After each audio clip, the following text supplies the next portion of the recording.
les petits pirates, j'espère que vous allez bien, c'est la reprise des vidéos et comme promis on va passer tout de suite sur Romance Dawn. Alors on est parti pour une série de 5 vidéos, une consacrée au leader et une pour chaque couleur qui sont représentées au sein de cette OP, l'OP01. Par contre, petite précision, j'ai commenté une ou deux de mes vidéos, j'ai dit que je ferais une vidéo par jour. Et là, ma navigatrice est arrivée, oui, parce que j'ai une navigatrice au sein de mon navire, et elle a dit « Eh, dis-moi, à la base, t'as pas fait cette chaîne YouTube pour te détendre, t'amuser, passer du temps sur ce que tu aimes ?» Et je me suis dit « Putain, t'as raison, parce que 5 vidéos par jour, ça va être super tendu, je vais devoir me coucher à 2 h du mat tous les matins !» Du coup... j'annule un petit peu ce format, hein. Je pense que je vais faire 2 vidéos cette semaine, 3 vidéos la semaine prochaine, et on terminera la semaine d'après, du coup, avec 2 vidéos d'ouverture, donc 2 displays Romance Dawn. Tiens, ça me fait penser que j'ai pas pris mes displays avec moi, je voulais vous les montrer, tant pis. Je vous les montrer à la prochaine vidéo, vous avez qu'à regarder la prochaine vidéo. Donc voilà, comme d'habitude, je vous invite à donc vous abonner à la chaîne hein, pour voir les reveals au fur et à mesure. On va commencer donc par les leaders, ce sera ensuite la couleur rouge, la couleur verte, la couleur bleue et pour finir la couleur violette. Et franchement, de mon humble avis, il commence pas avec le dos de la cuillère avec cette première OP, ça va complètement booster les decks. Que ce soit les decks qu'on connaît ou carrément innover avec de nouveaux styles de jeu, franchement, on va pas s'ennuyer avec cette boîte. Et j'ai une petite raison de vous faire tenir jusqu'aux ouvertures, il y a déjà une carte à 1200 € à pouvoir drop dans ces boîtes. C'est complètement fou, mais bon, pas de spoil, pas de spoil. On y va en douceur. Et donc, on va commencer tout de suite avec le premier leader de cette BT qui n'est autre que la première carte de la BT. Je dis BT, mais il faut que j'apprenne à dire OP. Hein. BT, c'est pour Dragon Ball. L'OP01001, j'ai nommé Roronoa Zoro. C'est donc un leader rouge assez classique comme on a pu le voir avec les decks de démarrage, qui va commencer la partie avec 5 points de vie, avec une puissance de 5000. Il fait partie des Supernovas et de l'équipage de Chapeau de Paille. Son activation, c'est donc donne x1 pendant votre tour. Tous vos personnages gagnent plus 1000 de puissance. Alors... on a vu que le deck Luffy c'était un deck aggro et en fait je vais étendre un petit peu ce que je vais dire. La couleur rouge est une couleur aggro et Zoro, en rajoutant plus 1000 de puissance à tous les personnages du board, bah en fait ça le rend ultra aggro. Toutes les cartes vont taper très fort, très vite. On va jouer des cartes avec un coût faible et on va les faire taper à plus 1000. Je pense que c'est un classique. À moins qu'ils sortent des decks rouges, on va dire, avec le temps qui font de meilleurs effets, celui-ci, il est juste incroyable. Donc forcément, défensivement, ça va pas nous sauver, parce que bon, nos cartes, elles sont pas boostées pendant le tour adverse, mais juste pendant son tour, le fait de pouvoir booster tous ces personnages à plus 1000, c'est balèze. Et on va découvrir tout de suite l'un des trucs sympas de ce paquet. Tous les leaders ont une version alternative.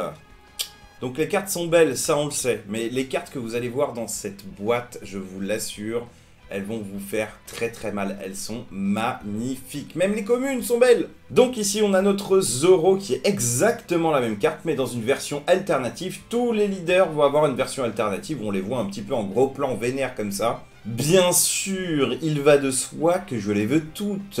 C'est évident. D'ailleurs, si dans le futur vous voulez que je fasse une vidéo spécialisée sur les cartes alternatives, vous verrez, il y a pas mal de cartes qui sont dans des versions alternatives.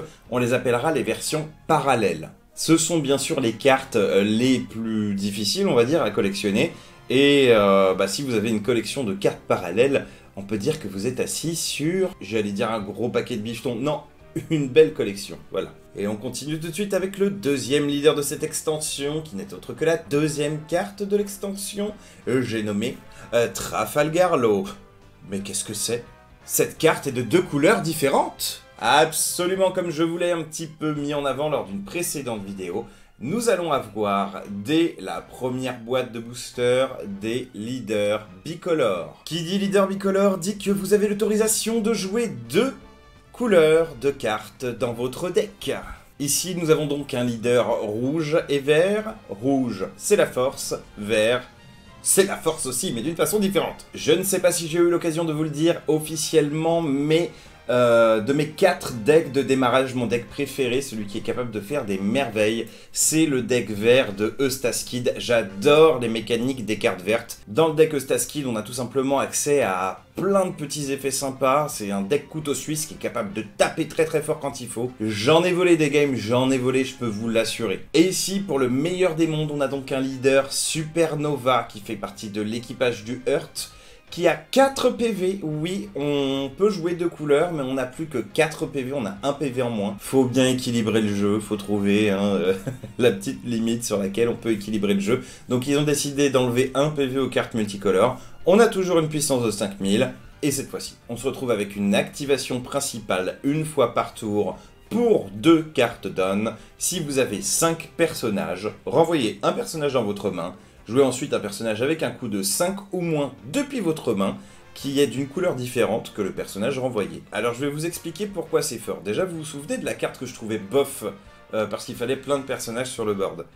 Eh ben, ce deck-là va exister pour ça. On va flood le board, on va jouer des cartes à 1, des cartes à 0, puis après on va faire de la magie, on va les renvoyer dans notre main, on va jouer des cartes à 5. Sachant que c'est un leader rouge, donc on va avoir accès aux cartes avec ruée. Très très fort, sachant que c'est également un deck vert qui va donc nous donner accès à des cartes, comment dire, un petit peu zoo, des cartes qui vont se booster entre elles, des cartes qui vont synergiser entre elles. Cette alliance rouge-vert, croyez-moi, vous n'êtes pas prêts, et sans surprise, c'est sans doute ce que je vais jouer. Après, à savoir si je vais jouer ce leader-là ou celui qu'on va voir juste après, la ligne est très fine. Avant de passer au prochain leader, on va forcément regarder sa version alternative, et oh mon dieu, elle est magnifique. Non, sans blaguer, quand on voit les leaders en version alternative, on n'a pas du tout envie de jouer avec les originaux. On est d'accord. Et le prochain leader, je vous le donne en mille, c'est un chapeau de paille. On retrouve donc Monkey D. Luffy dans sa version rouge et verte, toujours avec 4 PV, puisque c'est un leader bicolore. Puissance de 5000, il fait partie des Supernova et de l'équipage de chapeau de paille. Activation principale une fois par tour pour 4, cette fois-ci ça vaut un peu plus cher. Passez un de vos personnages de type Supernova ou équipage de chapeau de paille avec un coût de 5 ou moins en mode actif. Il gagne plus 1000 de puissance pendant la durée du tour. Intéressant, très intéressant même, je sais pas si vous vous souvenez du combo qu'il y avait dans le deck Eustaskid. En gros, vous jouiez une Supernova à 5 qui était capable d'attaquer 2 fois. Vous jouiez ensuite le Trafalgar Law qui permettait de lui faire attaquer une 3e fois. Et ben ce Luffy ici, il permet de le faire attaquer une 4e fois. Ce leader, c'est tout simplement un leader qui va être un petit peu orienté contrôle pour aller chercher ce qui pourrait ressembler à un OTK. Un OTK, pour ceux qui ne savent pas ce que c'est un one turn kill, donc la possibilité de se débarrasser de notre adversaire en un seul tour. Et j'avoue que moi, ce type de personnage, j'aime bien ce style de jeu.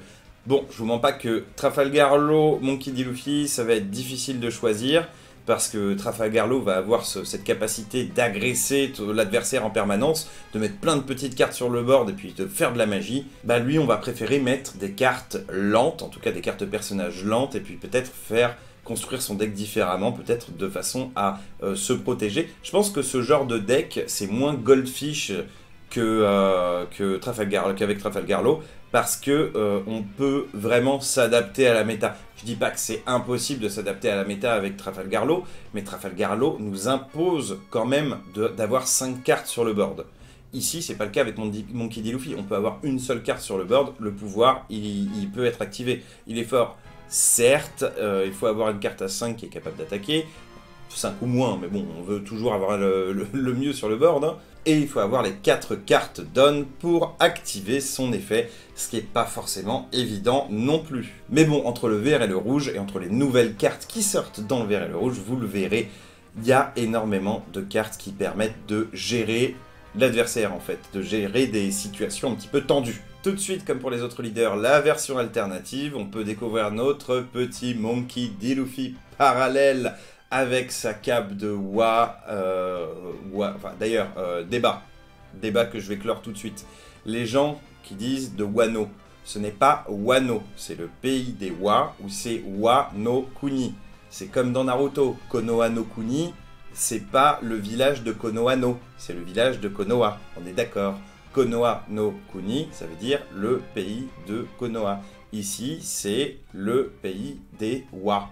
Voilà. Donc on dit pays des Wa, on dit Wano Kuni, mais on dit pas Wano. Donc la petite cape de Wano Kuni et ce magnifique fluide qui lui sort de la main. J'achète. Et pour le prochain leader, on va revenir sur un leader un peu plus classique, puisque c'est un leader mono vert. J'ai nommé Kozuki Oden. 5000 de puissance, il fait partie du pays des Wa, du clan Kozuki, bien sûr. Activation principale, une fois par tour, vous pouvez défausser une carte de type Pays des Wa et passer 2 cartes d'on en mode actif. Là, tout de suite, si vous ne connaissez pas les cartes qui vont sortir dans l'OP, vous allez me dire « Ouais, le leader est un peu bof ». Mais au contraire, moi, j'aimerais lui donner sa chance à ce leader. Il y a énormément de cartes vertes du pays des Wa qui vont sortir dans cette extension.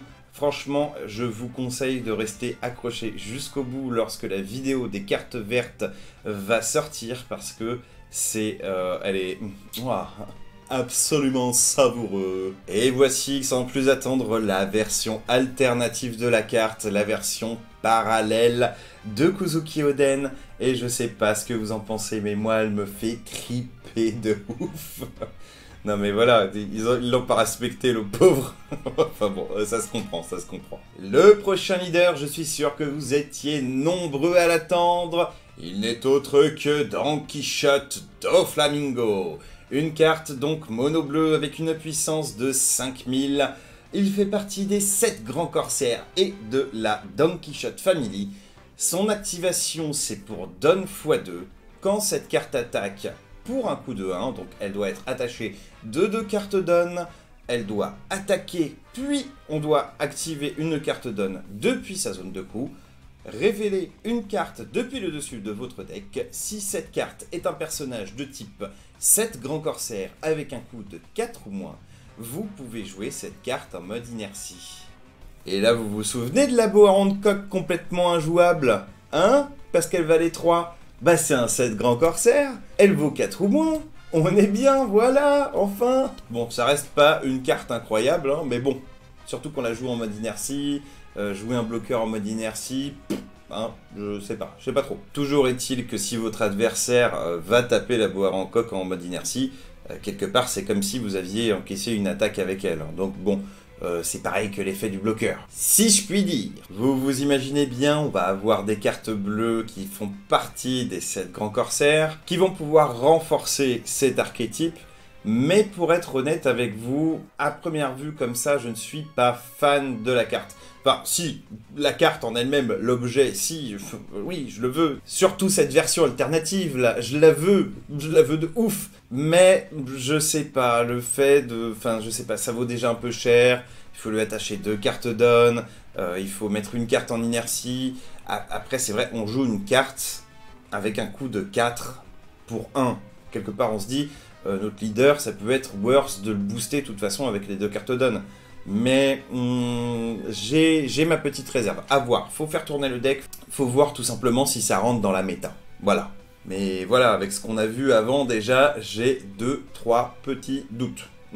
La prochaine carte, le prochain leader, ce sera une bicolore, une fois de plus, et ce sera le Grand Kaido. La version donc bicolore de Kaido qui sera bleue et violette, donc vous aurez la possibilité de jouer aussi bien des cartes bleues que des cartes violettes dans le deck, et ça je vous mens pas, ça me plaît. Ramper avec des cartes bleues, c'est fort. Il fait donc partie des 4 empereurs de l'équipage au 100 bêtes, et son pouvoir c'est Don x1, donc vous devez attacher une carte Don à ce personnage pendant votre tour, et une fois par tour uniquement, lorsqu'un personnage adverse est mis KO, vous ajoutez une carte depuis votre deck Don en mode actif dans votre zone de coup. C'est trop fort. Là, honnêtement, toutes les cartes qui nous permettaient de ramp dans le deck qui valaient un peu cher, il faut l'admettre, vous pouvez l'oublier parce que ici, à chaque fois que vous allez gérer un personnage adverse, une fois par tour, vous allez ramper. C'est juste incroyablement balèze, en tout cas beaucoup plus balèze, je trouve, que pour moins 7 cartes donne, faire un dégât à notre adversaire. Et je vous laisse encore une fois avec la carte alternative, et là, vous pouvez vraiment me dire dans les commentaires, est-ce que vous trouvez ce leader Kaido meilleur que l'ancien ou pas? Moi, c'est un oui, 300%. Après, voilà, ça se discute. Il a que 4 PV, ouais. Falloir me convaincre autrement, là, parce que j'arrive pas. Si vous avez suivi, on a eu Luffy, on a eu Trafalgar qui remplaçait donc Kid, on a eu Kaido. Le prochain, en toute logique, c'est Crocodile. Crocodile, donc dans sa version bicolore, 4 PV, puissance de 5000. Il fait partie des 7 grands corsaires et de Baroque Works. Donne x1 lorsque vous activez une carte événement. Vous pouvez piocher une carte si vous avez 4 cartes ou moins dans votre main et que vous n'avez pas pioché de carte en utilisant l'effet de ce leader pendant ce tour. Donc en gros, ils l'ont pas mis, mais c'est une fois par tour. Voilà.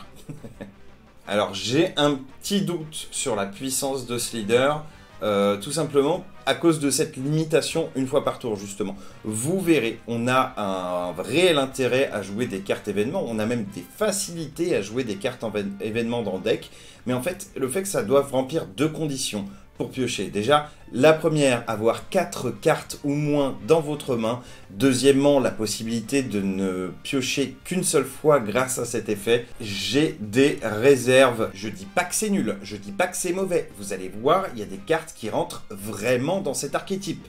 Par contre, voilà, à savoir, est-ce que ça va être fort? J'ai des doutes. C'est le genre de deck qui est fort s'il y a énormément de gros tons sur le terrain. Typiquement, s'il y a un deck ramp Kaido qui pose des cartes à 9 et à 10 sur le board, je pense que jouer des cartes événements en masse, ça peut être très intéressant. Mais, voilà, je dis même, et je vous mets la version alternative quand même pour que vous vous rinciez l'œil, mais quel va être l'impact du deck ? Qu'est-ce qu'on va pouvoir mixer, avec quelle win condition on va avoir, comment est-ce qu'on va pouvoir battre notre adversaire avec un deck comme cela.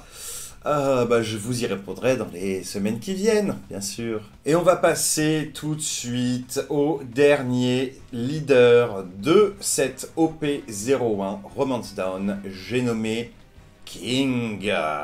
King qui sera donc un leader mono-violet avec 5000 PV et fera bien sûr partie de l'équipage au 100 bêtes. Pendant votre tour, si vous avez 10 cartes donne sur votre terrain, donnez moins 1000 de puissance à tous les personnages de votre adversaire. Alors, ce leader, c'est l'exact opposé du leader Zoro. Pendant votre tour, toutes les cartes personnages de votre adversaire ont moins 1000. Ça veut dire que vous pourrez très facilement wipe le board de votre adversaire.